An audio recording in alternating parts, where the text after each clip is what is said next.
इस दुनिया में कुछ दरवाजे ऐसे हैं जो सिर्फ जगह नहीं बदलते बल्कि इंसान की किस्मत, उसकी रूह और वजूद तक बदल देते हैं। The gate of mystical run भी एक ऐसा ही दरवाजा है। एक ऐसी कहानी है जहाँ एक गरीब कमजोर सा लड़का धीरे धीरे गॉड्स और डीमंस के बीच का सबसे बड़ा खतरा बन गया, सिर्फ उसकी मिस्टीरियस ब्लड लाइन की बेमिसाल पावर्स की वजह से। तो चलो फिर इसी इंट्रो के साथ शीमू की इस लाइफ जर्नी को शुरू करते हैं।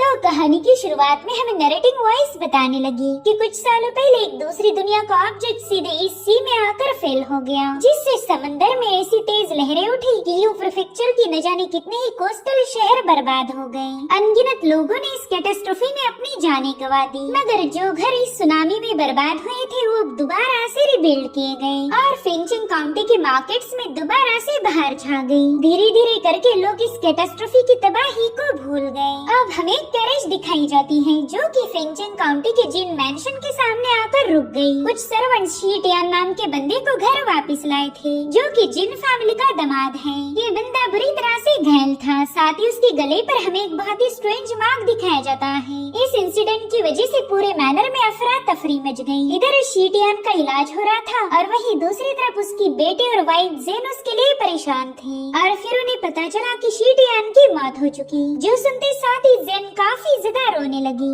वहीं पर जिन फैमिली के पैट्रियार्क को भी ये खबर मिल चुकी थी कि उनके दामाद की मौत हो चुकी है। गैरेज के सर्वेंट्स उन्हें बताने लगे कि मास्टर शीटियान बिना परमिशन के बॉर्डर के पार गए थे और जब वो वापस आए तब वो बुरी तरह से घायल थे। इंजर्ड होने के बाद ही उनके नेक पर वो स्ट्रेंज मार्क अपीयर हुआ था। तो ये सुनते साथ ही पैट्रियार्क ने उन्हें वहाँ से जाने की परमिशन दे दी, मगर एक बंदे ने उनका रास्ता ब्लॉक करते हुए सीधे उन तीनों का खात्मा कर दिया ताकि शीटियान के मौत का राज किसी को पता न चले। और अब हम इसी जिन फैमिली के हेड जिन चेंग को देख पाते हैं, जो कि पोस्ट नेटल रेल्म की मिडिल स्टेज का वॉरियर था। वेल यहाँ पर शीटियान की वाइफ जेन इससे मिलने आई थी। वो कहने लगी कि शीटियान का एक बेटा है, तो जो चीज स्पिरिट पिल आप शीटियान को देना चाहते थे उसके बाद उसके बेटे को मिलनी चाहिए। आफ्टर ऑल वो मेरा सौतेला बेटा है। मगर चेंग के हिसाब से तो शीमू एक आउटसाइडर था। तो जेन कहती कि शीटियान मेरे हस्बैंड थे, तो उनका बेटा भी मेरी ही फैमिली है। और आप ये बात मत भूले कि मेरे ही हस्बैंड 3 बॉर्डर्स के खतरनाक इलाकों में ट्रैवल करते आ रहे,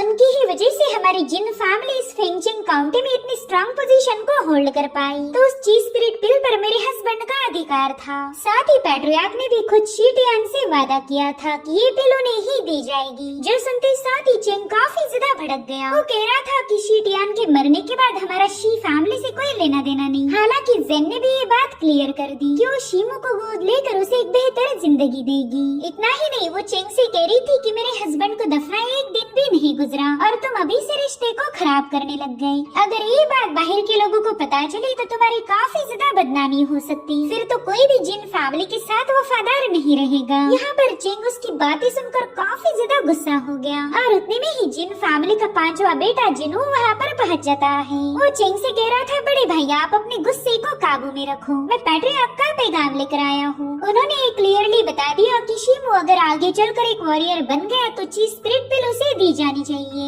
अब ये फैसला होने के बाद लेडी जेन अपने सर्वेंट को शीटियान के बेटे यानी कि शीमू को जिन फैमिली में लाने का हुक्म देती है। अब सीन शिफ्ट होकर हमें शीकुआन विलेज दिखाया गया, जहाँ पर हम छोटे से शीमू को देख पाते हैं। वो अपने दोस्त शाओयांग के साथ मिलकर सूखी मछलियाँ चुरा रहा था और उतने में ही शाओयांग की मदर वहाँ पर पहुँच गयी, जो कि इन्हें हल्की फुल्की डांट लगाते हुए बता रही थी कि बस थोड़ी देर में खाना बन जाएगा और आज तो मैंने शीमू के पसंद की सारी डिशेस प्रिपेयर की है। भले ये फैमिली शीमू के ब्लड रिलेटिव नहीं थे, मगर इन्होंने हमेशा ही शीमू को अपने बच्चे जैसा प्यार किया। जब शीमू के मदर की मौत हो गई तभी इस फैमिली ने उसे गोद लिया और अब वो इनके परिवार का एक हिस्सा बन चुका था। अब शीमू अपने भाई बहनों के साथ मछलियाँ पकड़ने चला गया, जहाँ पर शाओयांग और शीमू के दरमियान शर्त लगी थी कि उनमें से जो भी ज्यादा मछलियाँ कैच करेगा वही विनर बनेगा। अब यहाँ पर मछलियों के साथ साथ ये लोग सीपे भी कलेक्ट कर रहे थे। शाओयांग तो बस थोड़ी देर बाद पानी से बाहर चला गया, मगर शीमू अभी भी अंडर वाटर था और उतने में ही उसे किसी की आवाज आई। वहाँ पर कोई तो है जो शीमू से मदद मांग रहा था और साथ ही साथ वहाँ पर एक रोशनी भी ग्लो होने लगी। इधर समंदर किनारे आते ही शाओयांग को पता चला कि शीमू तो अभी तक पानी से बाहर ही नहीं आया, जिसके चलते शाओहाई और शाओयांग दोनों भी थोड़े से पैनिक हो गए। वहीं पर शीमू ने देखा कि वहाँ पर एक शिप थी जिसमें से मदद की आवाज आ रही है। पहले तो शीमू को इससे डर लगा, इसलिए वो तुरंत ही वहाँ से भागने लगता है, मगर तभी उस सीपे से बहुत ही स्ट्रॉन्ग एनर्जी रिलीज होकर शीमू को पकड़ लेती है। शीमू उसे रेजिस्ट करने की पूरी कोशिश कर रहा था, मगर वो सारी एनर्जी उसके अंदर फोर्सफुली एंटर करने लगी। इस एनर्जी की वजह से शीमू को कुछ विजन्स नजर आने लगते हैं। उस सीपे में एक छोटी सी बच्ची थी जो कि शीमू को अपने पास आने के लिए कहने लगी। अब शीमू तो इस एनर्जी के कंट्रोल में पूरी तरह से फंस चुका था, तो तुरंत ही उस लड़की की तरफ आगे बढ़ने लगा। यहाँ पर शीमू अपने वेपन से उस सीपी को आजाद करने की कोशिश कर रहा था। इसमें शीमू को काफी ज्यादा तकलीफ होने लगी, साथ ही साथ पानी में ज्यादा देर तक रुकने की वजह से उसका दम घुट रहा था। लेकिन वो मिस्टीरियस लड़की उसे बार बार यही बोल रही थी कि प्लीज मुझे छोड़कर मत जाओ, और शीमू ने फाइनली उस सीपी को आजाद किया। हालांकि वो बेहोश होकर समंदर के बॉटम की तरफ पुश होने लगता है और उसी वक्त वो मिस्टीरियस लड़की शीमू का शुक्रिया अदा करते हुए उसे एक तोहफा दे देती है। यहाँ पर शीमू को कुछ विजन्स नजर आने लगे। जब शीमू छोटा था उसी वक्त उसके फादर शीमू और उसकी मदर को अबैंडन करके वहाँ से चले गए। यहाँ पर शीमू अपने फादर को रोकने जाने वाला था, लेकिन शीमू की मदर ने उसका हाथ पकड़ लिया। शीमू रोते हुए अपने फादर से पूछ रहा था कि आप हमें छोड़कर क्यों जा रहे हो, मगर उसे कोई जवाब नहीं मिला। और उतने में ही शीमू ने अपनी आंखें खोली। जिस लड़की को उसने बचाया था वो उसे सतह की तरफ ले जा रही थी, और फाइनली जब शीमू को पूरी तरह से होश आया तब वो किनारे पर पहुंच चुका था। शाओयांग और शाओहाई तो उसके लिए काफी ज्यादा परेशान थे, और उतने में ही शीमू को उस लड़की ने दिया पल नजर आता है, तो तुरंत ही उन दोनों से पूछने लगा कि क्या तुमने उस लड़की को देखा जिसने मेरी जान बचाई थी। जो सुनकर ही शाओयांग कह रहा था कि यहाँ पर कोई लड़की नहीं, जरूर से तुझे कोई वहम हुआ होगा। जो सुनकर शीमू भी कहने लगा हाँ शायद ये कोई सपना होगा, वरना तुम लोग तो उसे देख ही लेते। जिसके बाद ये लोग दोबारा से अपनी खेल कूद करते हुए घर पर पहुँच गए। लेकिन जब वो वापिस आए तब उन्होंने देखा कि वहाँ पर तो काफी सारी तोड़फोड़ हो चुकी। उन्हें लग रहा था कि शायद किसी ने उनके घर पर चोरी की होगी, मगर जैसे ये लोग डोर के पास पहुँचे वहाँ पर शाओयांग के फादर की लाश पड़ी थी, जो देखकर ही शाओहाई ने रोना शुरू कर दिया। अब इन्हें तो उनके मदर की फिक्र हो रही थी, और अब जैसे ही शाओयांग ने घर के अंदर चेक किया वो काफी ज्यादा पैनिक हो जाता है, क्योंकि वहाँ पर एक मास्क पहना हुआ बंदा था। उसने तो इन तीनों को अपनी एनर्जी से ही अंदर की तरफ पुल कर लिया। साथ ही शीमू देखता है कि उसके अडॉप्टिव मदर के गले पर तलवार लगाई गई है, तो शीमू उससे पूछ रहा था कि बताओ तुम्हें क्या चाहिए, तुम मेरे फैमिली को हर्ट क्यों कर रहे हो। जिस पर वो असासिन कह रहा था कि सवाल तो बस मैं पूछूंगा, बताओ तुम में से शीमू किसका नाम है। अब शीमू को ये जवाब दे पाई इससे पहले उसकी मदर उन्हें वहाँ से भागने के लिए बता रही थी, और उतने में उस बंदे ने बड़ी ब्रूटली उसकी गर्दन काट कर उसे खत्म कर दिया। ये सब देखकर तो शाओहाई ने चीखते हुए रोना शुरू कर दिया। वहीं पर शाओयांग ये सब देखकर इतना ज्यादा भड़क गया कि उसने अपने वेपन से उस बंदे पर हमला कर दिया, मगर वो असासिन काफी ज्यादा पावरफुल था। उसने बड़ी ही ब्रूटली शाओयांग के सीने में अपनी सोड को घोंपकर उसे दीवार पर टांग दिया, जिसके चलते शाओयांग की भी वहीं पर मौत हो जाती है। यहाँ पर शीमू भी काफी ज्यादा पैनिक हो गया। उसने तुरंत ही शाओहाई को अपने पास ले लिया, मगर उस बंदे ने शीमू को बुरी तरह से घायल करते हुए शाओहाई को उससे छीन लिया। शीमू इतना घायल था कि वो शाओहाई की कोई मदद नहीं कर पाता। साथ ही शाओहाई भी काफी ज्यादा डरी हुई थी, और उतने में ही उस बंदे ने अपनी सोड को शाओहाई के सिर पर पॉइंट किया, मगर शीमू अब शाओहाई को खोना नहीं चाहता था, तो उसने उस बंदे के सामने रहम की भीख मांगी। वो कहता है कि तुम्हें शीमू की तलाश थी ना, तो वो मैं हूँ, प्लीज मेरी बहन को छोड़ दो। मगर उस बंदे पर इसका कोई असर नहीं होता। उसने तो अपनी तलवार सीधे शाओहाई के सिर में आर पार घुसा दी, और वाकई ये सीन काफी ज्यादा ब्रूटल था। शीमू के आंखों के सामने उसकी फैमिली खत्म हो गई। बस एक ही पल में उससे उसका सब कुछ छीना गया। शाओहाई का खून उसके चेहरे पर बिखर गया था। अपने भाई की लाश, माँ का कटा हुआ गला देखकर शीमू के दिल की धड़कनें तेज हो गई। वो बस अब इस बंदे को खत्म करना चाहता था। इस पल में अगर वो मारा भी जाए तो उसे कोई गम नहीं होगा। तो शीमू गुस्से में आक्रोश करते हुए इस बंदे से कहने लगा कि तूने मुझसे मेरा सब कुछ छीन लिया, इसलिए आज मैं तुझे खत्म कर दूंगा। मगर शीमू उस तक पहुंच पाई इससे पहले उस बंदे ने अपनी तलवार और सीधे उसके आर पार कर दी। इतना ही नहीं, उसने जाने से पहले वहाँ पर आग लगा दी थी। यहाँ पर शिमू उससे कहने लगा कि तुम कातिल हो, तुम यहाँ से नहीं जाओगे, मगर वो बंदा उसे अधमरी हालत में छोड़कर वहाँ से चला गया। साथ ही शिमू का वो मिस्टीरियस पर्ल भी उसकी पॉकेट से नीचे गिर गया, जिसके बाद वो पर्ल अपने आप ग्लो करते हुए सीधे शिमू की बॉडी में एंटर करता है। यहाँ पर उस पर्ल ने शिमू की इंजरीज को काफी हद तक हील कर दिया था, मगर शिमू अभी भी बेहोश पड़ा था। अब रात के समय लेडी जेन ने भेजे हुए जिन फैमिली के सर्वेंट्स वहाँ पर पहुँच गए। उन्होंने देखा कि ये घर तो जलकर राख हो गया। अब पता नहीं वो अपनी लेडी को क्या जवाब देंगे। वेल, इनमें से मेन सर्वेंट का नाम एल्डर जिन था। वो मायूस होते हुए कहने लगे कि हमने तो यहाँ आने में काफी ज्यादा देर कर दी, और उतने में ही उन्हें शिमू का पर्ल ग्लो करते हुए नजर आया। तो ये लोग फटाफट से शिमू को उस जलते हुए घर से बाहर निकाल लेते हैं। उन्हें तो हैरानी हो रही थी कि इतना घायल होने के बावजूद भी ये बच्चा जिंदा बच गया। आफ्टर ऑल ये शी टियान का बेटा है, ये ऑर्डिनरी तो हो ही नहीं सकता। अब यहाँ पर शिमू को कुछ विजन्स नजर आने लगे। उसकी फैमिली उसे डिनर करने बुला रही थी, मगर जैसे ही शिमू घर में पहुंचा वहाँ पर कोई नहीं था, और फिर अचानक से उसके पेरेंट्स और उसके भाई बहन जख्मी हालत में उसके सामने आ गए। वो शिमू से डिमोनिक आवाज में कह रहे थे कि सिर्फ तुम्हारी वजह से हमारी फैमिली मारी गई, इसके जिम्मेदार सिर्फ तुम हो, तुमने हमसे हमारी जिंदगी छीन ली।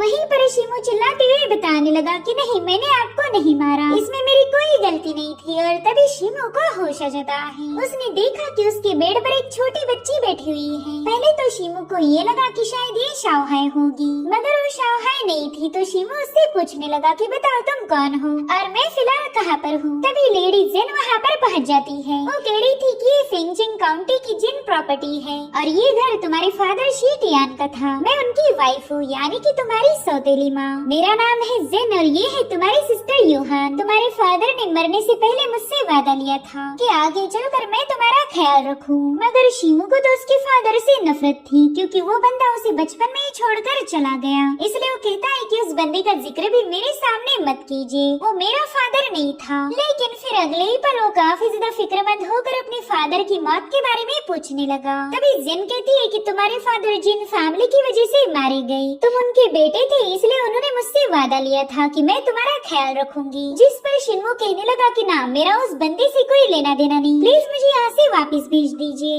जो सुनकर जेन कह रही थी कि तुम्हारी हालत काफी ज्यादा खराब है, क्या तुम्हें लगता है कि तुम ऐसी सिचुएशन में सरवाइव कर पाओगे? उतने में ही शिमू को अपने फैमिली की याद आने लगी। उसे पता था कि वो यहाँ से गया तो असैसिन उसे मार देगा। यहाँ पर जेन कहती है कि तुम्हारे पास अब दो ऑप्शन है। पहला तो ये कि तुम अपने अतीत को भूलकर यहाँ के यंग मास्टर बन जाओ, तुम्हें ऐशो आराम की जिंदगी मिलेगी। और तुम्हारा दूसरा ऑप्शन ये है कि तुम्हें एक वॉरियर बनना पड़ेगा, जैसे कि तुम्हारे फादर थे। और फिर यहाँ पर जेन उसे वॉरियर्स की लेवल यानी कि कल्टीवेशन लेवल के बारे में बताने लगी। पहले लेवल थी मार्शल डिसाइपल, बॉडी टेम्परिंग करके इस लेवल पर पहुँचा जाता।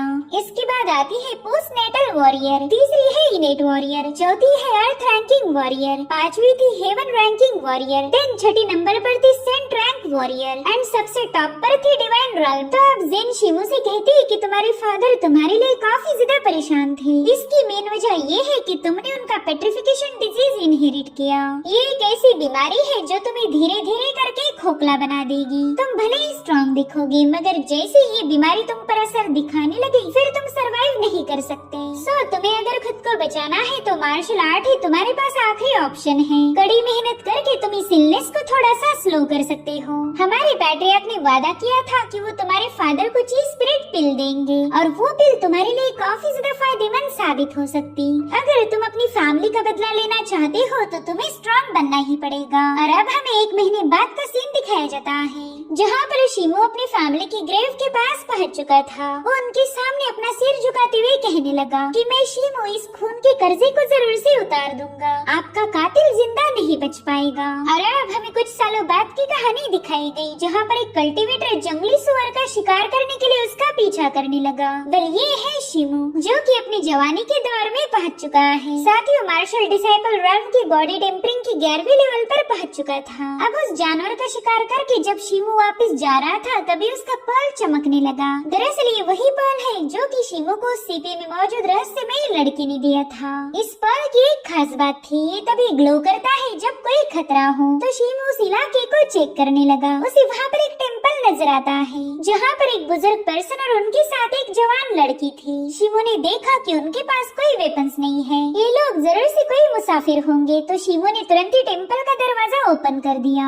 और उसके ऐसा करते साथ ही वहाँ पर सेटअप किए हुए सारे वेपन्स ने शिमो पर अटैक करना शुरू कर दिए। शिमो तो ये देख कर ही सरप्राइज हो गया। साथ ही साथ वो बंदा भी अपनी हिडन वेपन को शिमो पर शूट कर चुका। तो शिमो ने फटाफट से उसके सारे हमलों को डॉज करते हुए सीधे उस बंदे को खत्म करने के लिए जंप लगा दी, मगर उतने में ही वो यंग लड़की बीच में आ जाती है, जिसके चलते शिमो को अपने अटैक को रोकना पड़ गया। अब शिमो उस बंदे से पूछता है कि बताओ तुमने यहाँ पर जाल बिछाकर क्यों रखा था? अगर मेरी जगह कोई और होता तो जरूर से इस ट्रैप की वजह से मारा जाता।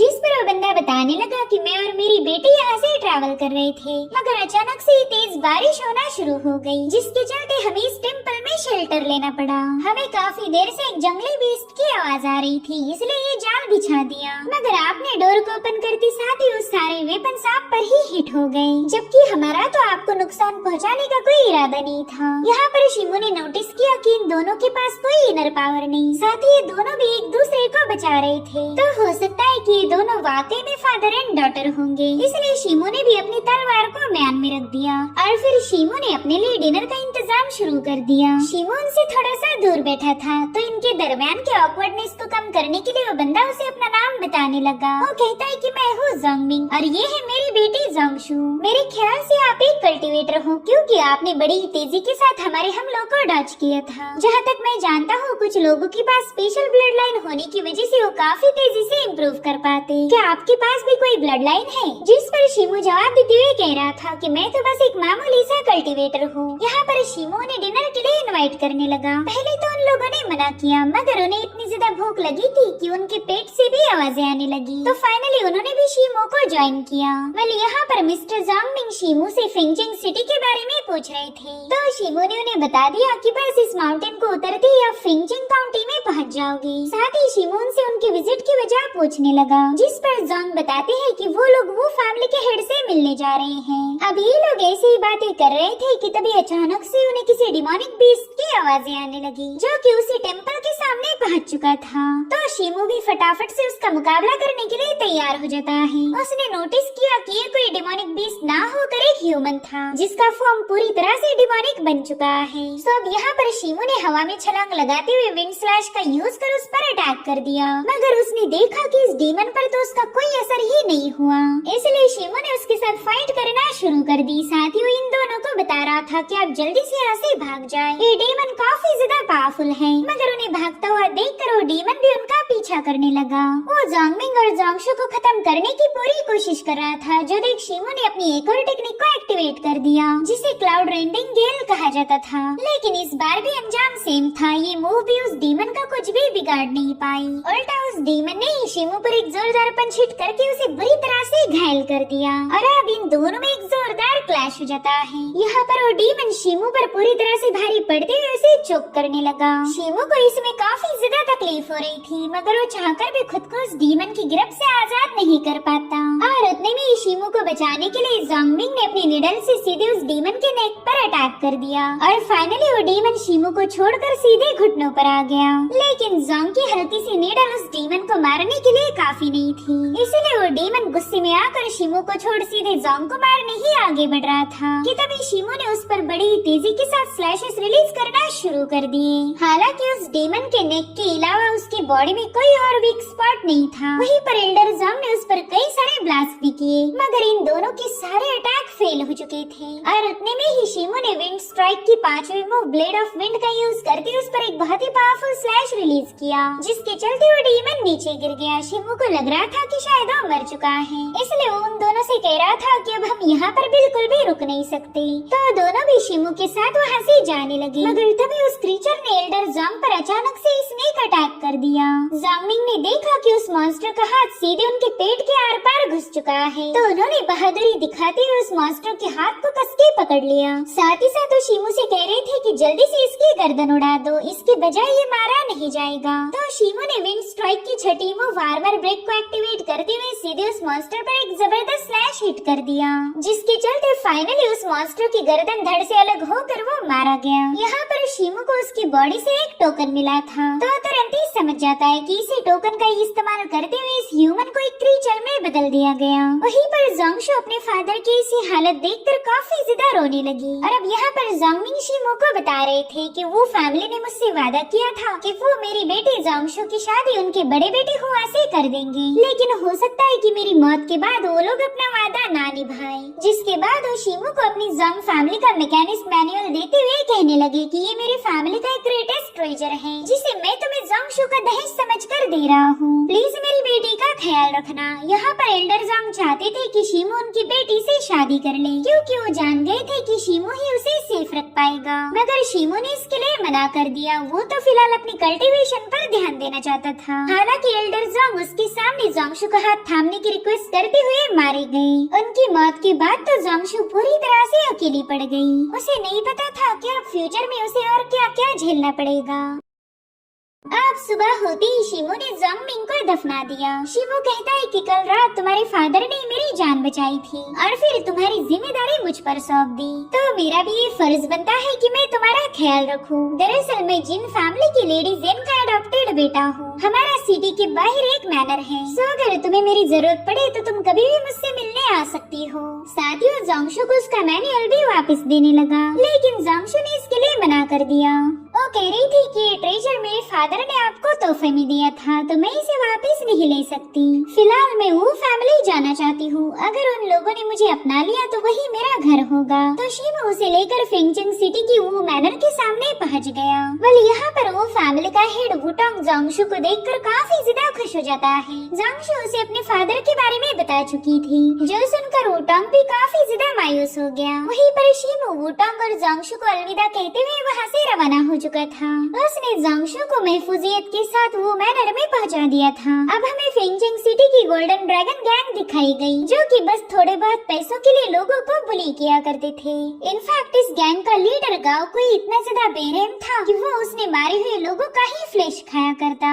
और उतने में वहाँ पर ब्लैक फॉक्स क्लैन के लोग पहुँच जाते हैं, जिनके लीडर का नाम था फेंगली। वो गाओ को इसे कहने लगा कि निवाला उतना ही लेना चाहिए जितना तुम चबा सको, वरना बेवजह तुम्हारा पेट एक्सप्लोड होगा। वेल इन दोनों क्लैंस में बिल्कुल भी नहीं जमती थी, तो गाओकुई और फेंगली के दरमियान मुकाबला शुरू हो गया। यहाँ पर फेंगली उसे बता रहा था कि ये इलाका मेरे अंडर आता है, तो तुम यहाँ के लोगों को बेवजह परेशान नहीं कर सकते। अब यहाँ पर फेंगली उस पर अटैक कर पाई इससे पहले जिन मार्शल हॉल के लोग पहुँच गए। उन्होंने फेंगली पर अटैक करते हुए उसे नीचे पटक दिया। तो अब इसी मौके का फायदा उठाते हुए गाओकुई फेंगली पर अटैक करने वाला था, मगर तभी उसके अटैक को अचानक से ही डिस्ट्रॉय किया गया। दरअसल वहाँ पर एक मास्क पहना हुआ वॉरियर पहुँच चुका था। इस बंदे को फियर्स फिस्ट के नाम से भी जाना जाता है, जो कि फेंगली का अच्छा दोस्त भी था। तो अब उसने वहाँ आकर अपने एक ही जोरदार पंच में जिन मार्शल हॉल के बंदों को निपटा दिया। इतना ही नहीं, उसने अपनी स्पिरिचुअल पावर्स का एक्सप्लोजन करते हुए गाओकुई के सभी चमचों को नीचे पटक दिया था।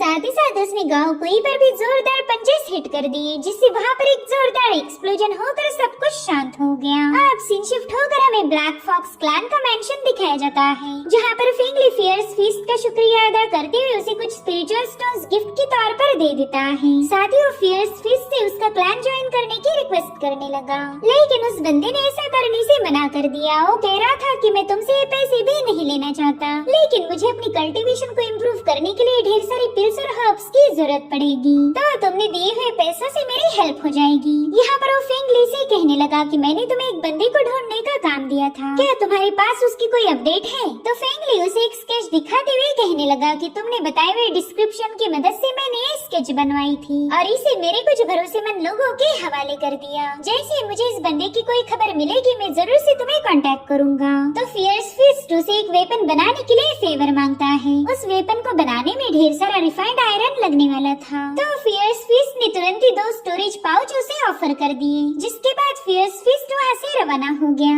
और वो जिस लेन से गया था वही से हम शिमू को बाहर आता हुआ देख पाते हैं। यहाँ पर उसका पेट्रिफिकेशन इलनेस पूरी तरह से उस पर हावी हो गया था। अगर इस इलनेस को काबू करना है तो शिमू को जल्दी से ब्रेक थ्रू करना पड़ेगा। जिसके बाद हमें लियोफिंग मार्शल हॉल का सीन दिखाया गया, जहाँ पर विंड स्ट्राइक के 13 फॉर्म्स के बारे में हमें बताया जाता है। हम देख पाते हैं कि शिमू विंड स्ट्राइक के फॉर्म्स को काफी अच्छे से मास्टर कर चुका। इस टेक्निक में एक कल्टीवेटर विंड पावर का इस्तेमाल करते हुए अपने ओपोनेंट को धूल चटा सकता।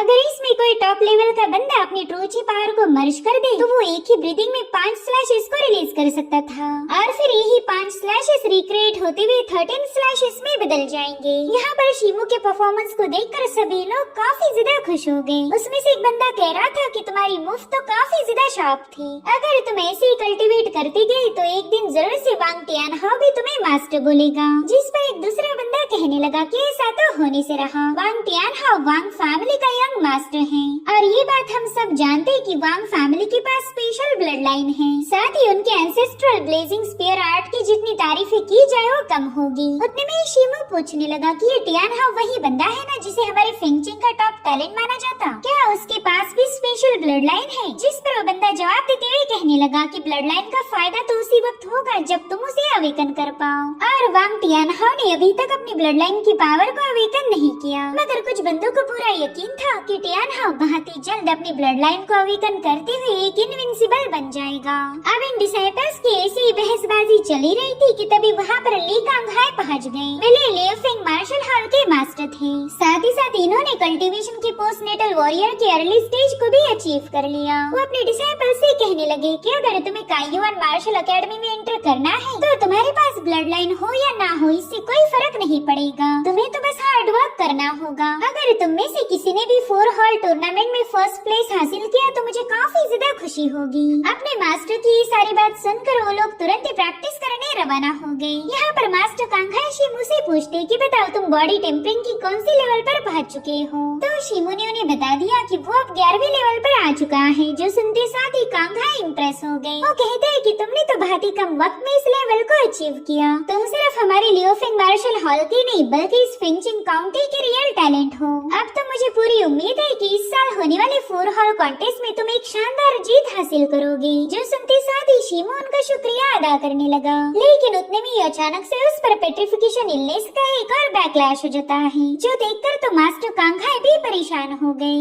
ओके तो शीमू तुमने जल्दी से चीज सेंसिंग मास्टर कर लेनी चाहिए, इससे तुम्हारी पेन काफी हद तक ईज हो जाएगी। साथ ही साथ उन्होंने स्पिरिचुअल हर्ब्स की एक लंबी लिस्ट शीमू के हवाले कर दी। वो कहते हैं शीमू मैं तुम्हें जल्दी आयरन फॉर्जिंग बॉडी टेम्परिंग सिखाने वाला हूँ, तो तुम्हें इन हर्ब्स को खोलते हुए पानी में डालकर उसी में नहाना पड़ेगा। जो सुनते साथ ही शीमू शॉक हो गया, क्योंकि iron forging body tempering art Leofeng martial hall की एक सीक्रेट आर्ट थी, जो कि बस हॉल मास्टर से अपने डायरेक्ट डिसाइपल को ही पास डाउन की जाती थी। और अगर ये स्पेशल आर्ट शीमू को मिली तो उसका काफी ज्यादा फायदा होगा, इसीलिए वो फटाफट से मास्टर कांगहाई का शुक्रिया अदा करता है। जिस पर कांगहाई कहने लगे कि इतनी जल्दी थैंक्स मत बोलो, पहले तुम्हें इस लिस्ट पर दिए हुए सारे हर्ब्स को परचेस करना होगा जो कि काफी ज्यादा महंगे हैं, उसके बाद ही मैं तुम्हें वो सीक्रेट आर्ट सिखा पाऊंगा। यहाँ पर शीमू को तो उन हर्ब्स के प्राइस देखकर ही चक्कर आने लगे। उसकी ऐसी हालत देखकर ही कांगहाई की हंसी छूट गई। वो कह रहे थे कि मेरे पर्सनल डिसाइपल के पास ताकत के साथ साथ ढेर सारा पैसा होना भी जरूरी है,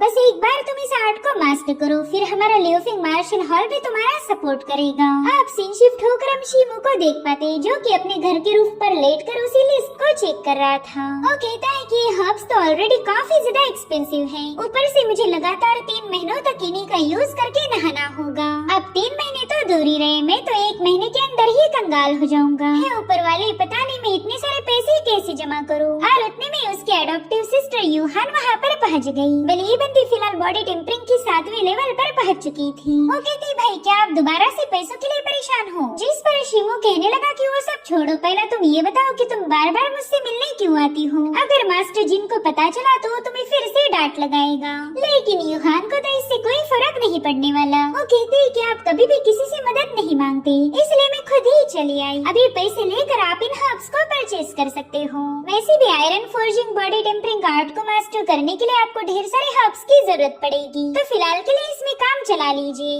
अगर ये भी कम पड़ गए तो मैं कुछ और जुगाड़ कर लूंगी। यहाँ पर शीमू पैसे तो लेना नहीं चाहता था, मगर उसे अपनी जरूरत की वजह से मजबूर होकर इसे एक्सेप्ट करना पड़ा। हालांकि वो यूहान से वादा करता है कि वो जल्दी उसका ये सारा लोन चुका देगा, जिसके बाद हमें इन दोनों के बचपन की कुछ सचमुच में मरीज दिखाई जाती है। जब भी यूहान को किसी ने परेशान किया, शिमो ने तुरंत ही जाकर उन बंदों की पिटाई लगा दी। इन दोनों का बॉन्ड बचपन से ही काफी ज्यादा स्ट्रॉन्ग था। इनफैक्ट ये दोनों एक दूसरे के लिए किसी भी हद तक जा सकते। अब यहाँ पर कहानी दोबारा से प्रेजेंट टाइम में आ जाती है। यूहान कह रही थी कि ठीक है भाई, आप इसे लोन समझकर रख सकते हो। 10 सालों में जब भी आपके पास पैसे आ जाए मुझे ब्याज मिलाकर वापस कर देना। जो सुनते साथ ही शिमो को हंसी आने लगी, क्योंकि यूहान ने उसे 10 सालों का वक्त दिया था, यानी कि वो बंदी उससे पैसे वापस ही लेना नहीं चाहती। अब यूहान यहाँ से जा ही रही थी कि शिमो को दोबारा से बैकलैश का दर्द होने लगा, जिसके चलते वो रूप से सीधे नीचे गिरकर बेहोश हो जाता है। उसकी ऐसी हालत देखकर तो यूहान भी काफी ज्यादा पैनिक हो गई। और अब हमें शिमो के माइंड स्पेस का सीन दिखाया जाता है, जहाँ पर उसे एक स्टोन मंकी नजर आ रहा था जो कि काफी ज्यादा पावरफुल है।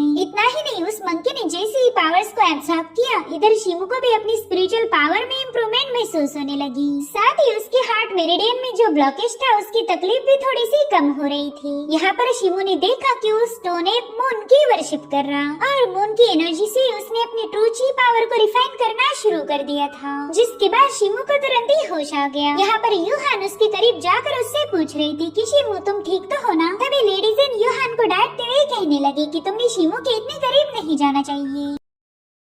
शिमो भी अपनी स्टेप मदर को वहाँ देखकर थोड़ा सा सरप्राइज था। वो कहता है कि मेरा पेट्रिफिकेशन डिजीज बार बार मुझ पर हावी हो रहा। पहले जब भी ऐसा होता था तब मैं मेडिटेशन करके उसे शांत कर पाता, मगर इस बार का अटैक काफी ज्यादा भयानक था। साथ ही शिमो को ये समझ नहीं आ रहा था कि वो व्हाइट स्टोन मंकी है कौन। वो चाहता था कि लेडी जेन को इसके बारे में बताया जाए, मगर फिर उसे ऐसा लगता है कि इससे मेरी मदर परेशान हो जाएगी। वहीं पर लेडी जेन कहने लगी कि शिमो मेरे ख्याल से तुमने जल्दी चीज स्पिरिट पिल को हासिल करना चाहिए, इससे तुम्हारी बैकलैश स्लो हो जाएंगे। और अगर ऐसा नहीं किया गया तो तुम धीरे धीरे कमजोर होकर काफी बुरा हो सकता। यहाँ पर लेडी जेन का सीधा मतलब था मौत से। वो कहती है कि तुम यंग भी हो और टैलेंटेड भी, तुमने जल्दी से अपनी बॉडी को स्ट्रेंथन करके अपनी ची पावर को रेगुलेट करना चाहिए, इससे तुम्हारी ये कमजोरी कम हो जाएगी। तो शिमो ने भी उनसे वादा किया कि वो जल्दी से उन्होंने दिए हुए टास्क को पूरा करेगा। तभी लेडी जेन उसे उसके फादर के बारे में बताने लगी। वो कहती है कि तुम्हारे फादर को भी लगातार ऐसे ही बैकलैशेस को झेलना पड़ रहा था और इसी वजह से वो एक मिशन पर चले गए, जिससे उन्हें चीज स्पिरिट पिल हासिल हो सकती थी। ये सब सुनकर शिमो काफी ज्यादा शॉक हो गया। लेडी जेन कहती है कि जब तुम्हारे फादर अपनी आखिरी सांसें गिन रहे थे उसी वक्त उन्होंने मुझसे वादा लिया कि मैं तुम्हारी जान बचाऊं, तुम्हारी हमेशा हिफाजत करूं। दरअसल मुझे भी नहीं पता था कि शी टियान पहले ही मैरिड थे। उन्होंने मरने तक इस सीक्रेट को छुपा के रखा। तुम्हारे फादर एक बहादुर वॉरियर थे। उन्होंने हमारी जिन फैमिली के लिए कई सारे खतरनाक मिशंस पूरे किए, और वो भी सिर्फ इसलिए ताकि एक दिन उन्हें वो चीज स्पिरिट पिल हासिल हो जाए। तो अब उनके मरने के बाद उस पिल पर तुम्हारा ही अधिकार होगा। लेकिन जिन फैमिली का कोई भरोसा नहीं। जिस पर यूहान की थी मदर आपने बताया था कि अगर शिमो 4 हॉल कॉन्टेस्ट में पहली जगह हासिल कर ले तो पैट्रियार्क उसे चीज स्पिरिट पिल गिफ्ट करेंगे। तो मुझे लगता है कि पैट्रियार्क ने अपने वादे पर कायम रहना चाहिए। जिस पर लेडी जेन कह रही थी कि हमारी जिन फैमिली अपने प्रॉमिसेस को तोड़ने में माहिर है, इसलिए मैं नहीं चाहती कि शिमो पैट्रियार्क के भरोसे बैठे। उसे खुद ही इस पिल को हासिल करना पड़ेगा। और हाँ शिमो, एक बात याद रखो, तुम इसमें फेल नहीं हो सकते। तो शिमो ने भी उनसे वादा किया कि वो अपनी मदर को निराश नहीं करेगा। आप सीन शिफ्ट होकर हम गोल्डन ड्रैगन गैंग के लीडर गाओ कोई को देख पाते, जो कि एक बंदे को बता रहा था कि फिंगचिंग में एक मिस्टीरियस बंदा पहुंच चुका है जिसे फियर्स फिस्ट के नाम से जाना जाता। उस अकेले बंदे ने फिंगचिंग के ऑलमोस्ट सभी गैंग्स की धुलाई कर दी। इतना ही नहीं, जिन मार्शल हॉल के लोग भी उसका कुछ बिगाड़ नहीं पाए। मेरे ख्याल से वांग टियानहाओ भी उसे हरा नहीं सकते। जो सुनते साथ ही वांग टियानहाओ ने अपना स्पीयर जोरों से पटक दिया, जिससे तो दोनों बंदे पैनिक हो गए। टियानहाओ कहने लगा कि मैं अच्छे से जानता हूँ तुम दोनों मुझे उकसाने की कोशिश कर रहे हो ताकि मैं खुद जाकर उस फियर्स फिस्ट का मुकाबला करूँ। खैर मुझे कोई भी इतनी आसानी से प्रवोक नहीं कर सकता, लेकिन तुम्हारी बातें सुनकर मुझे भी उस फियर्स फिस्ट में काफी ज्यादा दिलचस्पी आ गई। और अब ये सीन यहीं पर कट हो के हमें फॉक्स गैंग का सेलिब्रेशन दिखाया गया और सभी लोग अपने लीडर फिंगली को अप्रिशिएट कर रहे थे। लेकिन फिंगली कह रहा था कि इसका सारा क्रेडिट तुम लोगों को और मेरे भाई फियर्स फिस्ट को जाता है। साथ ही वो कहने लगा कि फियर्स फिस्ट का असली नाम जियांग है, जो कि और किसी को पता नहीं। मगर तभी दरवाजा ओपन करते हुए टियानहाओ वहाँ पर पहुँच चुका था। उसने इन लोगों की सारी बातें सुन ली थी। वो कह रहा था कि मैं तुम्हारे दोस्त जियांग से मिलने आया हूँ, जिसे फियर्स फिस्ट के नाम से भी जाना जाता। जो सुनते साथ से एक बंदा टियान हाउ से कहने लगा कि ये हमारा फोर्ट है, यहाँ पर तुम बिना इजाजत के एंटर नहीं कर सकते। मगर टियान हाउ ने तो उसे अपने स्पीयर के एक ही फटके में नॉकआउट कर दिया। उसके बाद 2-4 लोग फिर से नॉकआउट हो गए। दरअसल टियान हाउ इस सिटी का टॉप टैलेंट माना जाता था, तो फेंगली का कोई भी बंदा उसके सामने टिक नहीं पाया। इनफैक्ट फेंगली ने भी उसका मुकाबला करने की कोशिश की, मगर टियान हाउ उसे अपनी स्पीयर से घायल कर देता है। वो उसके सिर पर अपना पाँव रखते हुए कह रहा था कि तुम इनके लीडर हो, लेकिन फिर भी किसी काम के नहीं। खैर मैं तो यहाँ पर जियांग से मिलने आया था, तो 1 घंटे के अंदर उसे यहाँ पर बुला लाओ, वरना तुम्हारा ये ब्लैक फॉक्स क्लैन फेंगचिंग से पूरी तरह से गायब हो जाएगा। हालांकि फेंगली ने ऐसा करने से इनकार कर दिया। वो अपने दोस्त को धोखा देना नहीं चाहता था। तभी गांव नाम का बंदा अपने लीडर को बचाने के लिए जियांग को एक टैलिस्मान के जरिए फोर्ट में आने का पैगाम देता है। वो टैलिस्मान एक बैट में तब्दील होकर जियांग की तलाश करने रवाना हो गया। वहीं दूसरी तरफ शिमो अपने सारे ट्रेजर्स और कॉइन की काउंटिंग कर रहा था, मगर ये सब मिलाकर भी उसके पास इतने पैसे नहीं बन रहे थे जिसमें वो अपने स्पिरिचुअल हर्ब्स को परचेस कर पाए। और उतने में वो जोंग फैमिली के मैनुअल को चेक करने लगा। उसे लग रहा था कि इसमें ऐसी कोई मेथड तो जरूर होगी जिसका यूज करके वो इन स्पिरिचुअल हर्ब्स को ढूंढ निकाले। फिर तो उसे अपने पैसे खर्च करने की भी जरूरत नहीं पड़ने वाली। और तभी उसे एक बहुत ही यूनिक टेक्निक नजर आती है। इसे mysterious art of dual cultivation भी कहा जाता था। शिमो सोचता है कि आर्ट तो काफी ज्यादा अलग है, इसमें एक पार्टनर की जरूरत पड़ेगी। जब इन दोनों की एनर्जी कनेक्ट हो जाए तब ची सेंसेशन फास्ट हो जाएगा, लेकिन इस आर्ट को परफॉर्म करने के लिए उसे एक पार्टनर की जरूरत पड़ेगी। इसलिए शिमो उस मेथड को नजरअंदाज करते हुए दूसरी टेक्निक को चेक करने लगा। यहाँ पर उसे गोल्डन सिल्क माउस की एक ड्राइंग नजर आई। मिली चूहा पहाड़ी इलाकों में पाया जाता था और तो ये रेयर हर्ब्स को ढूंढने में माहिर है। साथ ही इस गोल्डन माउस को कैसे कैच करना है इसका तरीका भी उस मैनुअल में दिया गया था। और उतने में वो मैजिकल बैट वहाँ आकर शिमो को ब्लैक फॉक्स क्लैन में आने का पैगाम देती है। इधर टियान हाउ शराब पीते हुए टाइम पास कर रहा था। वो कहता है कि तुम लोगों ने मुझसे 1 घंटे की मोहलत मांगी थी, जो कि अब पूरी हो चुकी है, इसलिए चलो अब दोबारा से मार खाने के लिए तैयार हो जाओ। जो सुनते साथ ही गांव ने सीधे जाकर टियान हाउ पर अटैक करने की कोशिश की, मगर टियान हाउ ने उसका हाथ मरोड़ते हुए उसे एक जोरदार लात मार दी। जो देख फेंगली ने भी टियान हाउ पर हमला कर दिया, मगर उसकी भी ये कोशिश नाकाम रही। फेंगली उससे कह रहा था कि तू हमारे दोस्त जियांग को कोई नुकसान नहीं पहुंचाएगा, अगर तुझे किसी को खत्म करना ही है तो मुझे कर दे। अभी सुनते साथ ही टियान हाउ तेवर दिखाते हुए कहने लगा कि तू तो काफी ज्यादा जिगर वाला है, चल मैं तेरी ये ख्वाहिश पूरी करता हूँ। इतना कहते साथ ही टियान हाउ उस पर अटैक करने के लिए अपनी स्पीयर को लेकर रवाना हो गया, मगर तब तक जियांग की वहाँ पर एंट्री हो चुकी थी। उसने बड़े ही तेज रफ्तार के साथ एक ही पुश में उसे काफी पीछे ढकेल दिया। इधर फेंगली अपने दोस्त को वहाँ देख कर परेशान हो जाता है, लेकिन जियांग उससे कह रहा था माफ करना मेरे दोस्त, मुझे यहाँ आने में थोड़ी सी देर हो गई। टियान हाउ कहने लगा जियांग मैं तेरा ही इंतजार कर रहा था। वहीं पर फेंगली जियांग को बताने लगा कि ये बंदा वांग फैमिली का यंग मास्टर है, साथ ही इसकी ब्लेजिंग फायर स्पीयर टेक्निक का कोई तोड़ नहीं, तो इससे थोड़ा सा केयरफुल रहो। जो सुनकर जियांग टियान हाउ से कहने लगा कि तुम तो एक रेपुटेशन वाले बंदे हो, तो फिर तुम इस छोटे से क्लैन को परेशान क्यों कर रहे? एक महान योद्धा को ऐसी काम शोभा नहीं देती। जिस पर टियान हाउ कह रहा था कि तुम्हारी जैसे स्ट्रॉन्ग बंदे को चैलेंज करने के लिए ऐसे हथकंडे अपनाने पड़ते। खैर अब तुम यहाँ पर आई गए हो तो मुझे इन कमजोरों को परेशान करने की कोई जरूरत नहीं। और इतना कहते साथ ही टियान हाउ ने अपने पावर्स को एक्टिवेट कर दिया। उसका स्पीड तो काफी गजब का था, मगर जियांग भी कुछ कम नहीं, उसने उतनी ही तेज रफ्तार के साथ उसके हर एक मूव को डॉज करना शुरू कर दिया। वैसे तो उसके पास कोई वेपन नहीं, मगर बिना वेपन के भी वो टियान हाउ के तेज तर्रार मूव को फेस करता है। तो अब टियान हाउ ने अपनी ब्लेजिंग फायर स्पिरिट टेक्निक की फर्स्ट मूव प्रायरी फायर का इस्तेमाल करते हुए आगे बढ़ने लगा। तो उसकी इस मूव को करारा जवाब देने के लिए जियांग ने स्टोन शैटरिंग फिस्ट की हेवन शेकिंग स्ट्राइक का यूज किया। इन दोनों की मूव में एक जोरदार क्लैश हो चुका था, जिससे दोनों भी पीछे की तरफ ढकेले गए। जियांग कह रहा था कि तुम्हें फेंगचिंग के नंबर 1 मार्शल डिसाइपल का टाइटल ऐसे ही नहीं मिला, तुमने वाकई अपनी काबिलियत साबित कर दी। तो टियान हाउ भी उसका शुक्रिया अदा करते हुए कहने लगा कि तुम भी काफी ज्यादा दिलचस्प हो। और अब दोबारा से वो जियांग पर अटैक करने लगा, मगर जियांग ने तो सीधे अपने सीने को चौड़ा करके उसके स्पीयर अटैक को हिट करवा दिया, जिससे वहाँ पर काफी स्ट्रॉन्ग एनर्जी रिलीज हो रही थी। टियान हाउ भी ये देखकर सरप्राइज था कि उसका इतना जबरदस्त अटैक भी इस बंदे का कुछ बिगाड़ नहीं पाया। अब वो दोबारा से उस पर अटैक करते हुए कह रहा था कि मेरा ब्लेजिंग फायर स्पीयर पत्थरों को भी काट सकता, इससे आयरन बॉडी भी ब्रेक हो सकती, मगर तुझ पर तो इसका कोई असर नहीं हुआ। यहाँ पर टियानहा ने जियांग के सीने पर कई सारी स्ट्राइक्स हिट कर दी थी, मगर उन सब का अंजाम बस एक ही था। और उतने में जियांग उसके स्पीयर को होल्ड करते हुए कहने लगा कि ये मेरी स्टोन शैटरिंग फीस्ट का कमाल है, जिसे तुम एक प्योर मार्शल टेक्निक भी मान सकते हो। यहाँ पर टियानहा की मूव्स को काउंटर करते हुए कह रहा था कि अगर कोई और स्पेशल मूव है तो उसका भी इस्तेमाल करो। और इतना कहते साथ ही उसने टियानहा पर एक जोरदार पंच हिट कर दिया, तो टियानहा ने भी सीधे अपनी स्पीयर के साथ जियांग पर छलांग लगा दी, मगर जियांग ने उसके स्पीयर को अपने हाथों से होल्ड करते हुए उसका वेपन ही झटक दिया। और अब टियानहा के पास कोई वेपन नहीं था जिसका यूज करके वो जियांग की स्टोन फिस्ट को काउंटर कर पाए। और जैसे तैसे जियांग के अटैक को डॉज करते हुए अपने स्पीयर के पास पहुंच जाता है। जियांग उससे कहने लगा कि अब ये मत बोलो कि तुम यहाँ से भागना चाहते हो, जिस पर टियानहा जवाब देते हुए कह रहा था कि तुम वाकई काफी ज्यादा इम्प्रेसिव हो। अगर मैं अपने ब्लेजिंग फायर स्पीयर की हर एक मूव का भी यूज करूँ तो भी मुझे नहीं लगता कि मैं तुम्हें हरा पाऊंगा। मैं 2 या 3 महीने और ट्रेनिंग कर लूँ तो हो सकता है कि मैं तुम्हारे लिए मुश्किलें खड़ी कर दूं, और उस दिन हम जरूर से फाइट करेंगे। और इतना कहते साथ ही उसने स्पिरिचुअल स्टोन्स का पाउच सीधे फेंगली की तरफ थ्रो किया। वो कह रहा था कि तुम्हारे भाई मेरी वजह से घायल हो गए, तो इन पैसों से उनके लिए मेडिसिन खरीद लेना। जिसके बाद वो वहाँ से रवाना हो गया। इधर फेंगली के लोग उसकी इस हरकत से काफी ज्यादा हैरान थे। वहीं पर जियांग सोच रहा था कि मैंने सिर्फ ब्रूट फोर्स का यूज करके इस बंदे का मुकाबला नहीं करना चाहिए था। अगर इसने ट्रू जी सेंसेशन को प्रैक्टिस किया होता तो शायद इसकी स्पीयर से मैं मारा जाता। मेरे ख्याल से मैंने इसी बहादुरी का शो ऑफ दोबारा नहीं करना चाहिए।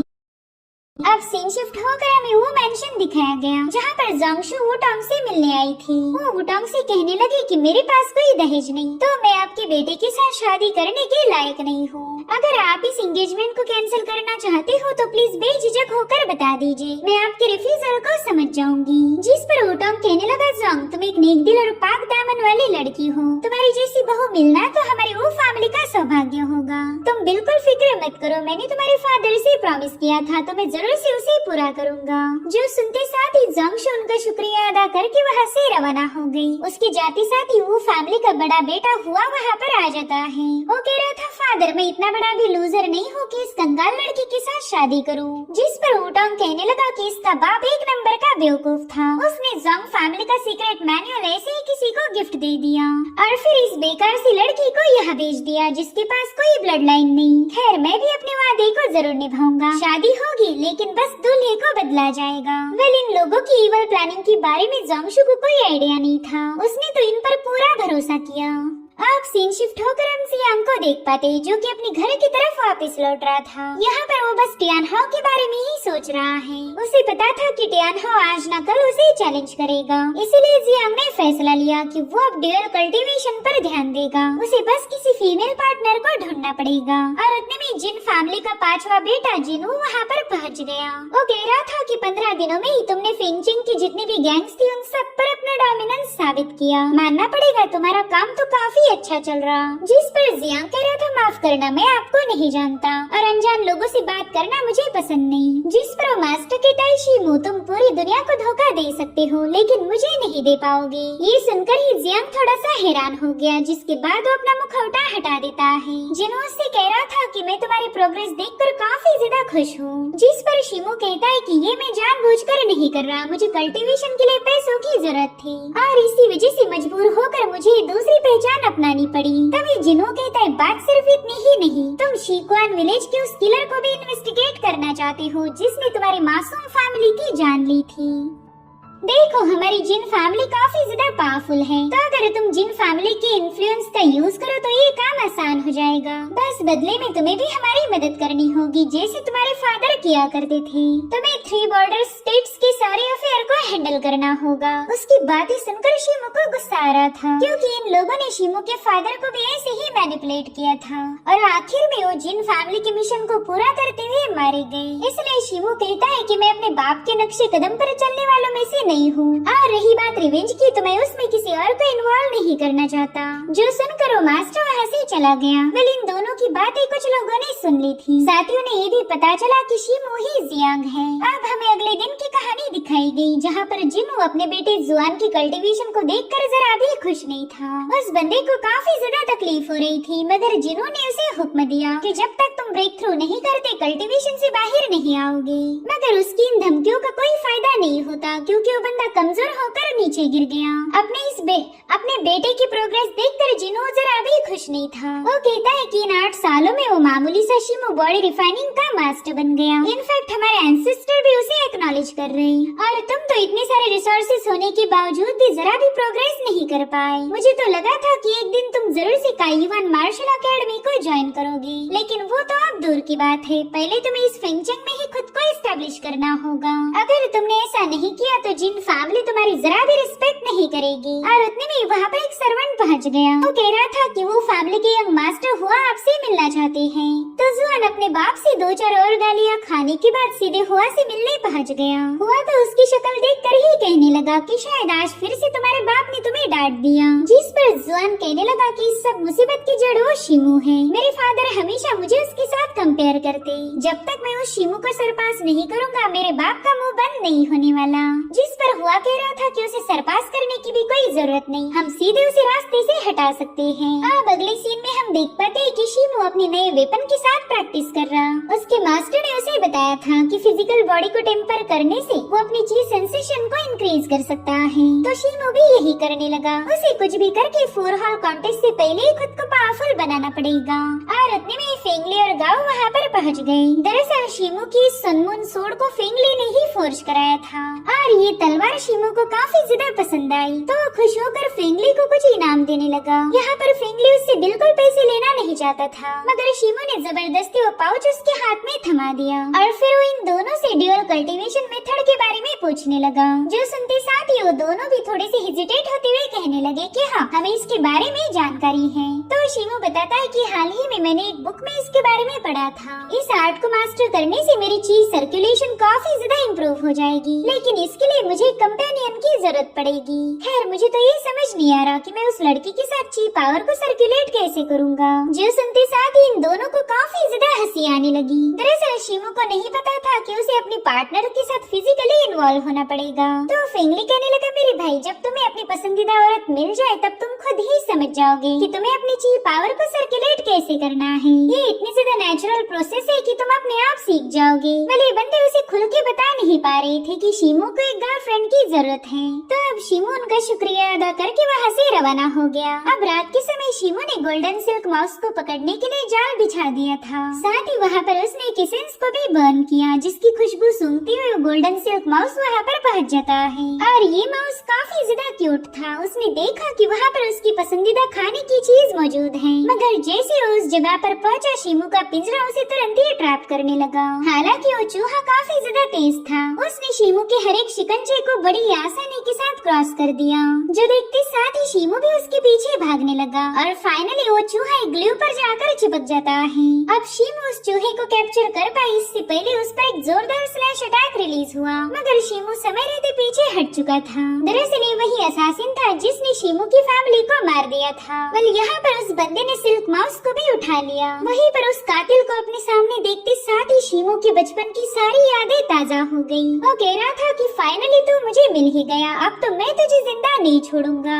और इतना कहते साथ ही शिमू ने अपनी सनमून सोर्ड से उस पर एक स्लैश रिलीज कर दिया, मगर वो बंदा उसे बड़ी आसानी के साथ डिस्ट्रॉय कर देता है। यहाँ पर शिमू ने उस पर मुसलसल हमले करना शुरू कर दिए, मगर वो बंदा तो शिमू की मूव्स को देखे बिना ही उसके सारे हमलों को काउंटर कर रहा था। जिसके बाद वो शिमू को पीछे पुश करके वहाँ से जाने ही वाला था, लेकिन तभी शिमू ने विंड स्ट्राइक की छठे फॉर्म आर्मर ब्रेक का इस्तेमाल करते हुए उस पर हमला कर दिया। हालांकि इसका भी उस बंदे पर कोई खास असर नहीं हुआ। साथ ही साथ उस बंदे ने शिमू से तंग आकर वहाँ पर अपनी आइस पावर को रिलीज कर दिया, जिससे शिमू भी फ्रॉस्ट में जकड़ चुका था। अब वो चाहकर भी इस असासिन के हमले को रोक नहीं पाएगा, लेकिन इससे पहले कि वो बंदा शिमू पर हमला कर पाए उस पर एक जोरदार स्लैश रिलीज होकर उसे काफी पीछे ढकेला गया। दरअसल वहाँ पर एक खूबसूरत लड़की की एंट्री हो चुकी थी। वो कहती कोल्ड एबिस तुम इतने ताकतवर होकर भी एक बच्चे पर हमला कर रहे हो, तुम्हें तो शर्म आनी चाहिए। मैं तो कई दिनों से तुम्हारी तलाश कर रही थी और आखिरकार तुम मुझे मिल ही गए। जिस पर वो बंदा कह रहा था कि तुम मेरी बात मानो या ना मानो, लेकिन यून की मौत से मेरा कोई कनेक्शन नहीं। वेल इस बंदी का नाम था साओशुई और इसकी कोल्ड एबिस के साथ पुरानी दुश्मनी है। तो उसने कोल्ड एबिस को घायल करने के लिए वहाँ पर आइस का एक बहुत बड़ा टोर्नेडो क्रिएट कर लिया। वहीं पर कोल्ड एबिस ने भी अपनी मूव का इस्तेमाल करते हुए उस बंदी पर आइस लाइंसेस से हमले करना शुरू कर दिए।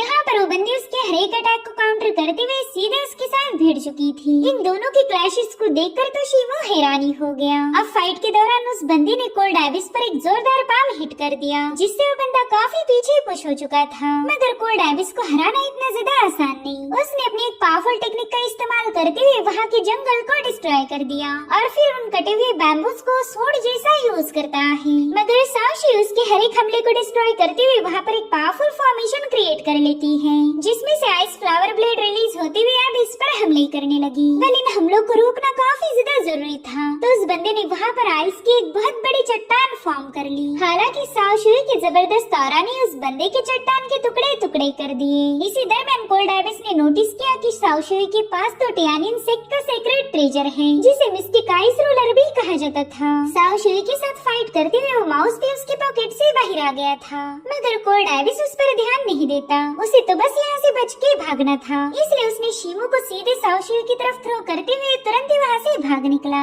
तो कोल्ड एबिस को छोड़कर साओशी शीमू को ही संभालने लगी, जिसके बाद वो सिल्क माउस को भी उठा लेती है। वो माउस उसे देखकर ही खुश हो गया और उतने में उसने नोटिस किया कि शीमू तो बस उसे घूरे जा रहा है और ये बात उस लड़की को जरा भी पसंद नहीं आई। तो शीमू कह रहा था मिस आपकी स्किल्स गजब की है, इसी वजह से मैं आपसे नजरें ही नहीं हटा पा रहा था, प्लीज मुझे माफ कर दीजिए। साओशी उससे कहने लगी कि ये गोल्डन माउस तुमने ही कैच किया था, अगर तुम चाहो तो मैं तुम्हें इसकी पेमेंट दे सकती हूँ। मगर शीमू ने पैसे लेने से इनकार कर दिया। वो कहता है कि आपके जैसा एक कोल्ड एबिस मेरा भी दुश्मन है और इसी वजह से मैं बचपन से ही कड़ी मेहनत करता आया हूँ ताकि एक दिन इससे बदला ले सकूं। लेकिन आज मुझे पता चला कि मैं इतना पावरफुल नहीं हूँ जो इस बंदे को मार पाऊँ, लेकिन आप एक बहुत ही पावरफुल वॉरियर हो, तो मैं आपका डाव कंपेनियन बनना चाहूँगा। जो सुनते साथ ही साओशी उस पर भड़क गई। वो कह रही थी कि अभी अभी हमारी मुलाकात हुई और तुमने मुझे आते ही प्रपोज कर दिया। ये सुनकर तो बेचारा शीमू भी काफी ज्यादा परेशान हो गया। उसे पता ही नहीं था कि ड्यूअल कल्टीवेशन करने के लिए उसे इस बंदे के साथ शादी करनी होगी।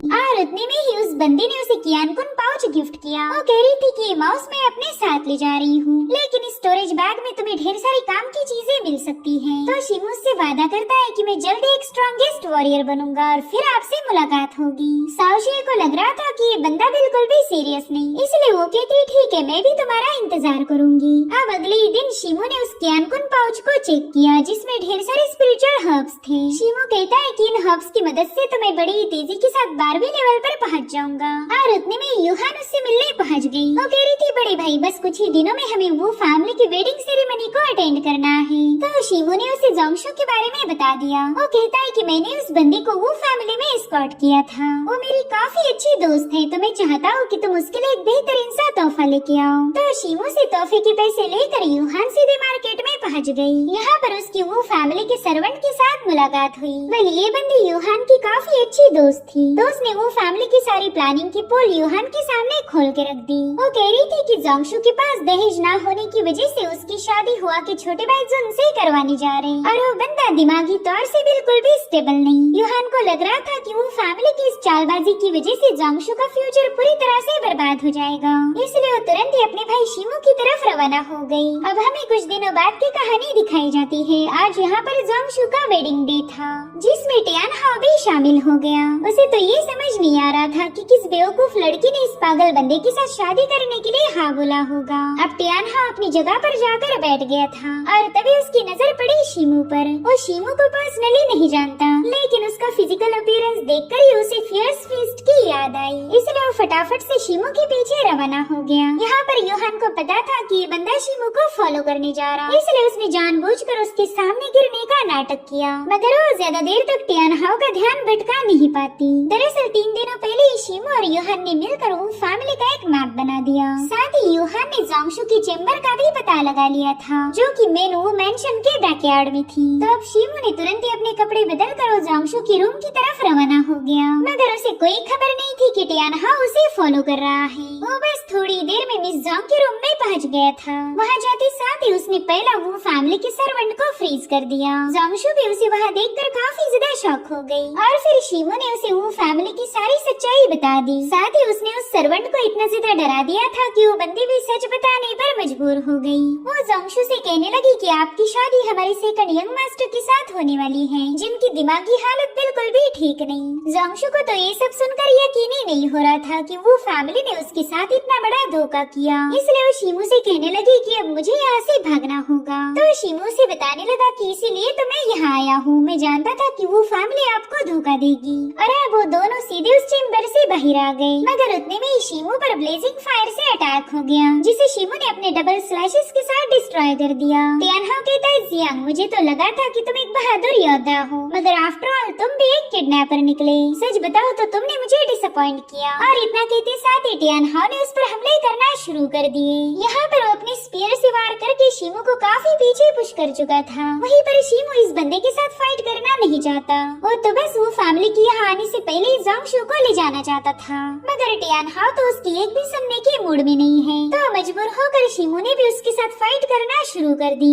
उन दोनों में एक जोरदार क्लैश हुआ था, जिसकी आवाज हॉल तक भी पहुंच गई। उस आवाज को सुनकर ये मेहमान थोड़े से पैनिक हो जाते हैं, तो वुटांग ने हुआ को बैकयार्ड चेक करने के लिए भेज दिया। वहीं पर यूहान भी समझ गई थी कि जरूर से उसका भाई किसी के साथ फाइट कर रहा है, इसलिए वो तुरंत ही हुआ को रोकते हुए कहने लगी कि तुम दुल्हन को लाने जा रहे हो ना, तो प्लीज मुझे भी अपने साथ ले चलो। मगर हुआ ने ऐसा करने से मना कर दिया। साथ ही उसने जैसे यूहान का हाथ झटका, वो जानबूझकर नीचे गिर जाती है। दरअसल वो यहाँ पर बस हुआ का टाइम बर्बाद कर रही थी, ताकि उसके भाई को वहाँ से भागने का मौका मिल जाए। वहीं पर वुटांग भी समझ गया था कि जरूर से दाल में कुछ काला है, इसलिए वो यूहान को संभालते हुए हुआ को सीधे बैकयार्ड में भेज देता है। इधर टियानहुआ जोंगशू और शीमू को बिल्कुल भी वहाँ से भागने नहीं दे रहा था। वो शीमू पर अपना स्पीयर पॉइंट करते हुए कह रहा था कि ये लड़की यहाँ से कहीं नहीं जाएगी। तो शीमू ने भी अपनी तलवारें बाहर निकाल ली। वो कहने लगा कि चलो मैं भी देखता हूँ कि तुम कितनी देर तक मुझे यहाँ पर रोक पाओगे। तब तक हुआ भी अपने चमचों के साथ वहाँ पर पहुँच चुका था।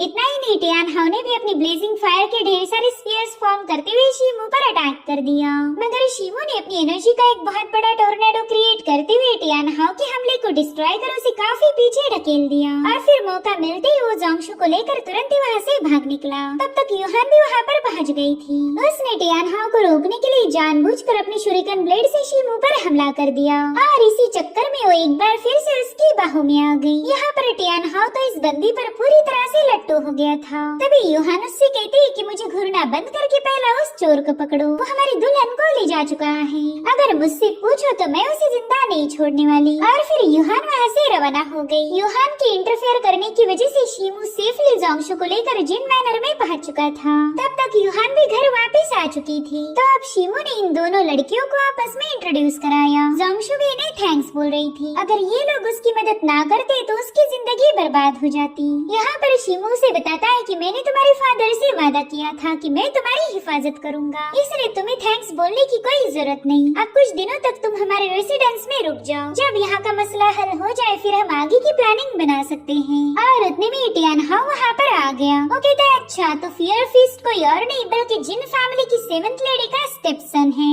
और फिर क्या एक बार फिर से इन दोनों में फाइट शुरू हो गई। इनके तो मुसलसल हमले रुकने का नाम ही नहीं ले रहे थे, जो देख दोनों लड़कियाँ पैनिक हो गयी। इधर ये दोनों फाइनल मूव के लिए तैयार हो गयी। इस अटैक के बाद इस मुकाबले का फैसला हो जाएगा, मगर इन दोनों के अटैक एक दूसरे के साथ क्लैश हो पाए इससे पहले जोंगशू बीच में आ जाती है। उसे देखते साथ ही इन दोनों को अपने हमलों को रोकना पड़ गया। अब जोंगशू टियानहाओ से कह रही थी कि शायद आपको बहुत बड़ी गलतफहमी हुई। तो टियानहाओ कहता है मिस मैं अकल से पैदल नहीं हूँ, मुझे समझ आ चुका था कि आपका इस बंदे के साथ अफेयर है। अगर ऐसी बात थी तो आपने वो फैमिली के साथ रिश्ता तोड़ देना चाहिए था।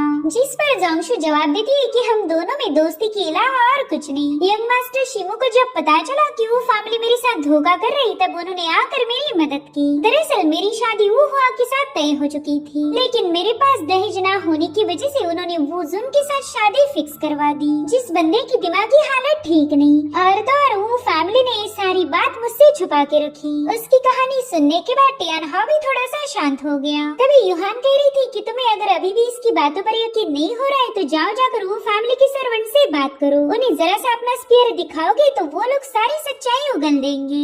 जिस पर टियानहाओ कह रहा था कि ठीक है मैं खुद इस मैटर को इन्वेस्टिगेट करूंगा। साथ ही वो शीमू से कहने लगा कि अगर तुम वाकई इनोसेंट हो तो 4 हॉल कंपटीशन में जरूर से मुकाबला करेंगे। तो शीमू ने भी उसे ग्रीट करके उसके चैलेंज को एक्सेप्ट किया। अब टियानहाओ के वहाँ से जाने के बाद यूहान शीमू से कह रही थी कि भाई मैं चाहती हूँ कि कॉन्टेस्ट के दिन आप इस बंदे की चटनी बना दो, तभी जाकर इसकी अकड़ थोड़ी सी कम होगी। अरे अब हमें वो मैनर का सीन दिखाया गया जहाँ पर वुटांग गोल्डन ड्रैगन गैंग के लीडर को डांट रहा था। वो कहता है कि हर महीने तुम्हारी पेमेंट कम कम हो रही, बताओ इसका क्या रीजन है। तो गाउकुई कह रहा था कि ब्लैक फॉक्स क्लैन का इन्फ्लुएंस काफी तेजी के साथ बढ़ रहा है। उस फियर्स फीस्ट का सपोर्ट होने की वजह से वो लोग पूरी तरह से अनकंट्रोल हो गए और इसी वजह से मैंने अपने कुछ बंदों के जरिए फियर्स फीस्ट पर नजर रखी और मुझे पता चला कि वो बंदा जिन फैमिली की 7वीं लेडी का बेटा शिमो है। जो सुनकर ही वुटांग उस पर भड़क गया। वो कह रहा था कि जिन फैमिली फेंगचिंग की सबसे बड़ी मर्चेंट है, भला वो लोकल गैंग्स के साथ इन्वॉल्व क्यों होंगे। जिस पर गाउकुई बताने लगा कि ना, इसमें जिन फैमिली का कोई हाथ नहीं, लेकिन उनके 5वें मास्टर ने फियर्स फीस्ट की पहचान को ऑन द स्पॉट रिवील कर दिया। वो लोग 3 स्टेट बॉर्डर के बिजनेस के बारे में बात कर रहे थे। जो सुनते साथ ही वुटांग की आंखें चमक उठी। वो गाउकुई से कहने लगा कि शिमो और 3 बॉर्डर स्टेट के बारे में और इन्फॉर्मेशन हासिल करो। वेल, जिन फैमिली की इस बॉर्डर के साथ क्या मिस्ट्री है, ये कहानी में आगे रिवील होगा। आई होप आपको ये वीडियो पसंद आई होगी। Thank you so much for watching. Bye bye, take care.